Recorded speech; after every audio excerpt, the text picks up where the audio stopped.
Meron pong bagong bukas na amusement park. Bagong tambayan o pupuntahan ng buong pamilya.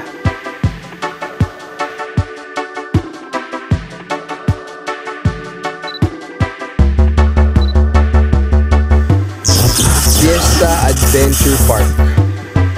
Dito lang po yan sa Maraoy, Lipa City, Batangas. Search nyo lang po sa Facebook, Fiesta Adventure Park, and credits po sa videos. Pasyal na rin po kayo.